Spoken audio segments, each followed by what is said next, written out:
الحمدللہ، اللہ کا لاکھ لاکھ شکر ہے کہ جس نے اپنی یاد کی توفیق اور موقع فراہم کیا۔ لاکھوں اور کروڑوں درود حضرت محمد مصطفیٰ احمد مجتبیٰ حبیب کبریاء امام الانبیاء خاتم النبیین صلی اللہ علیہ وآلہ وسلم کی ذات پر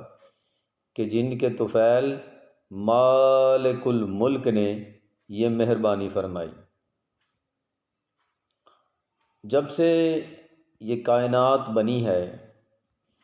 اور حضرت انسان نے اس دنیا میں بسیرا کیا ہے، تب سے ایک سوال جو ہے یہ اس کے ذہن میں گھوم رہا ہے کہ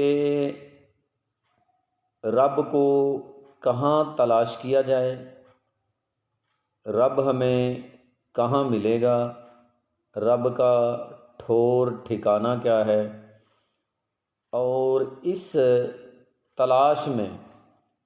کئی لوگ جو ہیں وہ جنگلوں کی طرف نکل گئے، کوئی رب کو پہاڑوں میں تلاش کرنے نکل گیا۔ غرض کہ حضرت انسان نے اس سوال کے جواب میں بہت سے ہیلے بہانے اور طریقے جو ہیں وہ تلاش کیے کہ شاید کسی ہیلے سے، کسی بہانے سے اور کسی طریقے سے رب کی ذات جو ہے وہ مجھے مل جائے۔ اس کے لیے وہ مسجدوں میں سجدے بھی کرتا ہے اور نمازیں بھی پڑھتا ہے،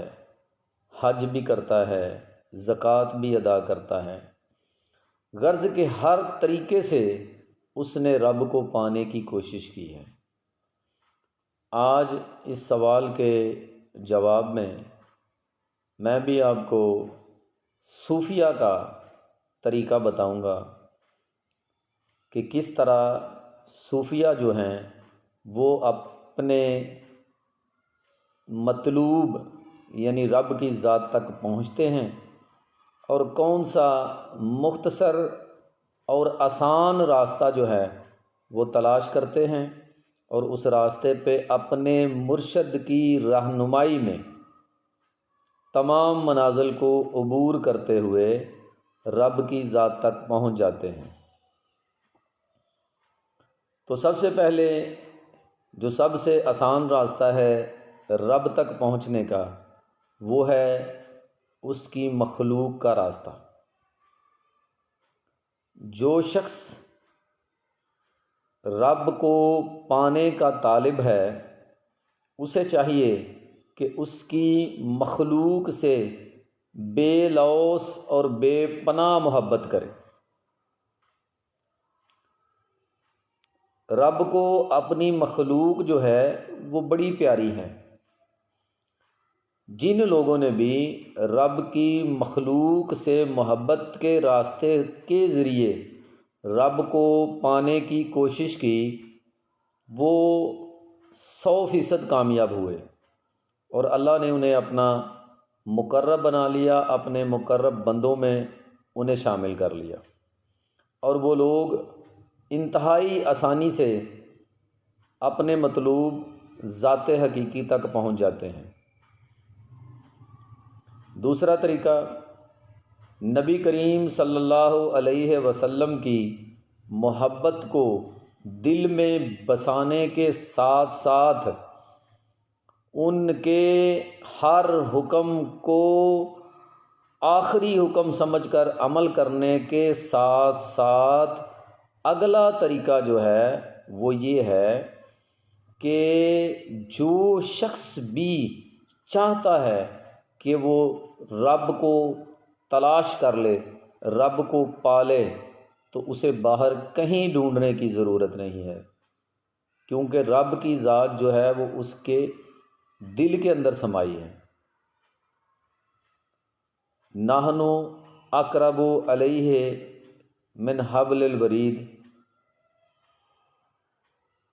کہ رب کی ذات جو ہے وہ جو انسان کی شاہ رگ ہے اس سے بھی قریب ہے۔ اب اس کو دیکھنے کے لیے، اس کو محسوس کرنے کے لیے، اس کو پانے کے لیے جو آنکھ چاہیے، اس کا نور مرید کو، طالب کو، عاشق کو اس کے پیر سے، شیخ کامل سے حاصل ہوگا۔ مرشد کی رہنمائی کے بغیر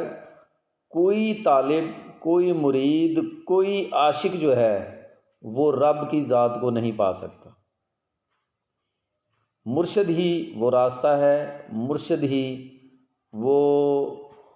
طریقہ ہے، مرشد ہی وہ سیڑھی ہے جس کے ذریعے سالک جو ہے، عاشق جو ہے، مرید جو ہے وہ رب کی ذات تک پہنچ سکتا ہے۔ اب صوفیہ میں جو سب سے عام طریقہ رائج ہے کہ طالب کو مطلوب تک کیسے پہنچایا جائے، تو ایک کامل مرشد جو ہے وہ سب سے پہلے اپنے مرید کو عالم ناسوت کی سیر کراتا ہے، یعنی یہ دنیا جو ہے اس کی سیر کرواتا ہے، اور جب مرید جو ہے اس قابل ہو جاتا ہے کہ وہ عالم ناسوت کی تمام حقائق جو ہیں اور خوبیاں و خامیاں جو ہیں ان کو سمجھ لیتا ہے، تو پھر عالم ناسوت پر عبور حاصل کرنے کے بعد مرشد کی ذات اسے عالم ملکوت تک لے جاتی ہے۔ اور جب ملائکہ کی صفات، چونکہ عالم ملکوت میں جا کر جو بھی وہ چیزیں دیکھتا ہے اس لیے دیکھ پاتا ہے کہ اس میں ملائکہ کی صفات آ جاتی ہیں، وہاں ملائکہ کی صفات حاصل کرنے کے بعد عالم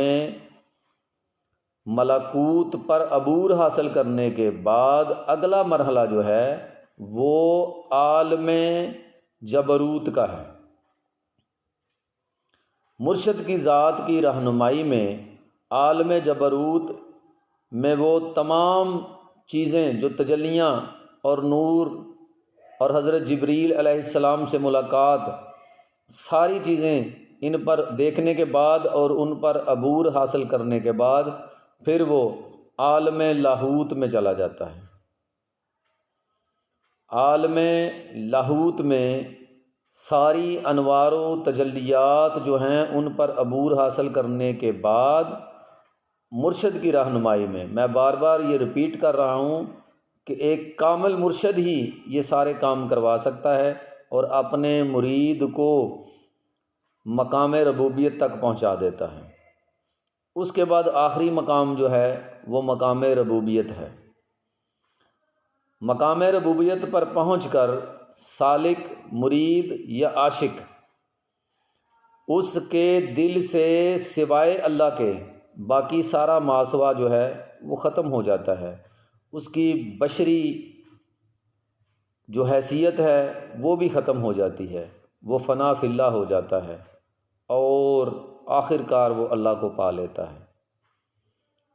اللہ تبارک و تعالی اسے اپنا قرب نصیب کر دیتا ہے۔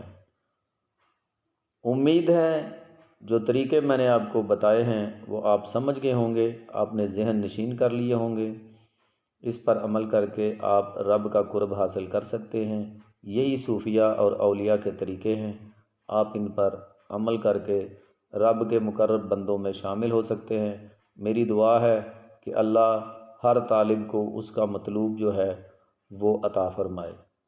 وما علینا الا البلاغ المبین۔